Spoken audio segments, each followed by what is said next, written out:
But first, though Kamala refuses to do an interview, she did for just a minute answer a question without the benefit of an auto cue, and it did not go well. Here she is asked about how she plans to pay for these policies she's announcing. See if you can work out the phrase her advisors have clearly drilled into her head. In terms of the tax credits, we know that there's a great return on that investment. And when we increase home ownership in America, what that means in terms of increasing the tax base, not to mention property tax base, what that does to fund schools, again, return on investment. I think it's a mistake for any person who talks about public policy to not critically evaluate how you measure the return on investment. Return on investment. In the full clip, she said it 4 times in about 40 seconds. It's like a kid cramming for an exam. Just keep repeating it until it sinks in. Joining me now is Sky News host, the US Report, never miss that on Fridays, and also Sunday mornings on Outsiders. James Morrow. They hit Joe Biden in the basement for much of the last presidential campaign. They have a different tactic with Kamala, but it's arguably even more underhanded. Well, what have we been now? 3 weeks, I think it's been, since Nancy Pelosi and Chuck Schumer and the rest of the Democrat old guard knocked on the door of the Oval Office and said to Joe Biden, Joe, your time is up. And yet we have seen virtually nothing come out of the Harris campaign in terms of real media. And the clip you just played, Rita, is the reason why. I mean, this is the most shallow candidate I have ever seen approach the national stage here. She is all talking points.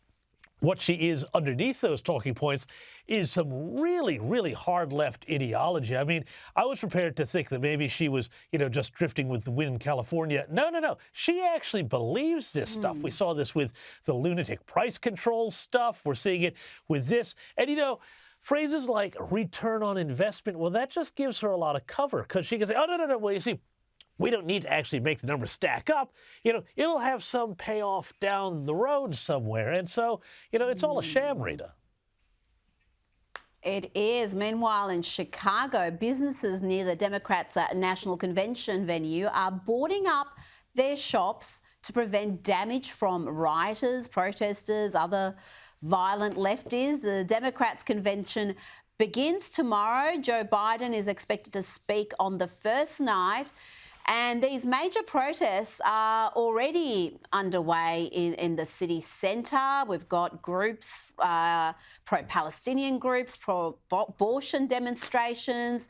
The left seems to have an extremist problem, James, that's been normalised for far too long. And sadly, some of those radicals aren't just in the streets, they're in the party. Well, Rita, come on now, let's be fair. I mean, you remember how during the Republican National Committee they had to board up all the windows to make sure that rioting Republicans didn't go and smash the city apart, right? Oh, no, wait, sorry, that didn't happen. This is the thing, every time the Democrats get together, even if they're doing something that's supposed to be like, for their own side, they have this hugely destructive streak. That's the only word that I can think of here. I mean, I remember being in New York for the 2020 election when Joe Biden beat Donald Trump. But, they were boarding up all the windows down Fifth Avenue, down Madison Avenue, down in Soho, because they were worried that if Trump won, there were going to be, the vanguard of the Democratic, tolerant, peaceful left were going to come out and show how they felt about this. And this continued through the Black Lives Matters riot in 2022 or in 2020. This is a long, long thing with the Democrats, with the left, arguably going back to the French Revolution, frankly, Rita.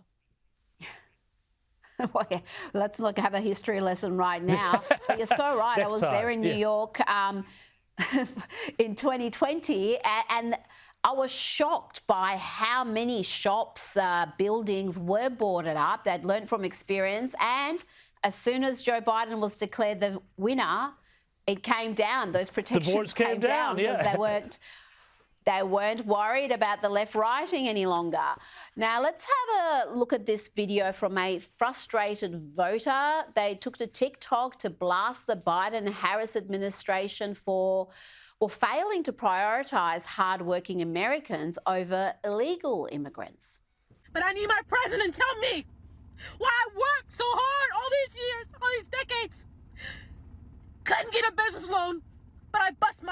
get the money to create my business. And we got immigrants coming here. And they're getting money. Money! We're doing nothing but just being here. It's not right, and I want answers. James, there are many clips like this on social media, on different platforms, and often they're heart-wrenching. Yeah, no, absolutely. And I mean, her sentiment is not unique, unfortunately. This is what we see in the last 3 or 4 years. We've seen something on the order of 10 million illegal aliens come into the country. We know that there are only the most cursory checks on the ones that actually do encounter border guards, with the mass killers and all sorts of other people who have been revealed to have been let into the country. And it's shocking, too, because we know that the U.S. is now spending, I've seen one statistic that says as much as $450 billion on all the housing and clothing and everything else for these groups. And people, who are working hard are trying to meet the rent, trying to, as this woman is, start a business, make it, do the American thing, do things right. Look at this, and they're rightly furious. And I think this is where the Democrats have a huge problem. They used to be the party that would represent people like that woman, and now they've just abandoned her.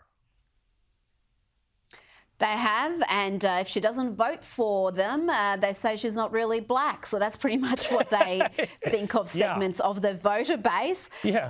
Now let's talk about this New York Times reporter. This story is astonishing. New York Times reporter was behind the leak of a WhatsApp group of Jewish creatives, which led to its members being doxxed, harassed, in some cases threatened by pro-Palestinian activists in Australia.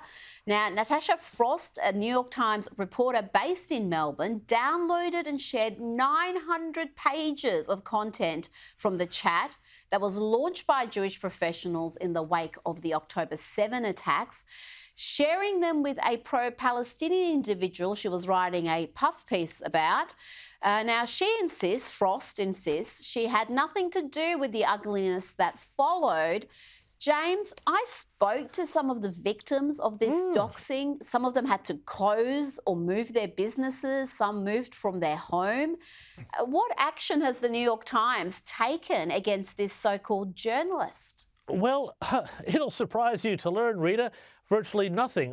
They said that they've taken appropriate action against the journalist, but we don't know what that means. I mean, is there a note in her file? Does she not get an invite to the Christmas party this year? Who knows? But the crazy thing is, too, that the reporter herself put out a statement, Rita, where she said, I really regret that this happened. This has put me in danger. Like, hello, you put all these hundreds of other people in danger, and you're the victim here? This seems to breach an awful lot of journalistic ethics, too. It's one thing to get, the WhatsApp group. That's the sort of thing that people might report on. But then to share it with a subject who is likely not going to have positive intentions with that, that's just really beyond the pale. It's absolutely shocking. As you say, some of the cases, people have actually, as you say, had their businesses had to close, they've had to move suburbs, their children have been under threat. And again, it just goes to show how crazy it is, Rita. In 8 years, we've gone from, hey, it's okay to punch a Nazi to, hey, it's okay to dox a Jew. The very same group. By the way, the very same people. Exactly, the same people. Promoting. It's one of Kamala Harris's Venn diagrams. Don't start with Kamala and her Venn diagrams. Goodness me. Now, Jeff Blahar made this point on this scandal on X, and I think he speaks for many. He said, you either forward 900 pages of private conversations to an anti-Israeli activist, you're writing a praiseworthy piece, out of intentional malice or out of a stupidity so destructively boundless that you should be fired instantly for your unsuitability for the job. No in between. I think that sums it up. It's either was done out of malice or pure stupidity, and I would think both those scenarios deserve a sacking. I mean, the damage that followed this was astonishing. It impacted so many people in a really severe fashion. Now, I want to ask you about Argentina's Trump is being called that, President Javier Milei. They've released a new video in honor of the country's National Children's Day. Nuestro propósito es que todos los niños crezcan en un ambiente sano y seguro, lejos de quienes promueven la ideología de género, atentando contra su integridad.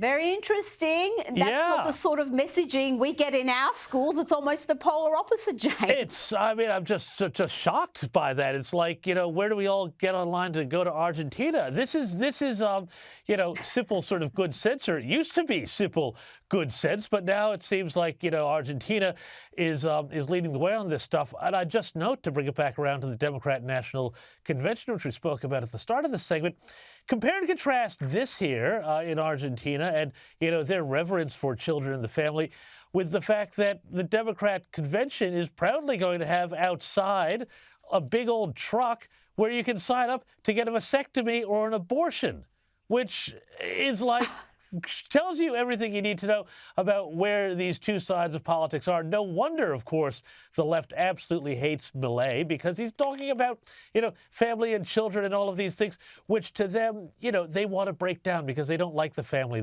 Families are like, cells of resistance against the state and their ideology. They can't stand it.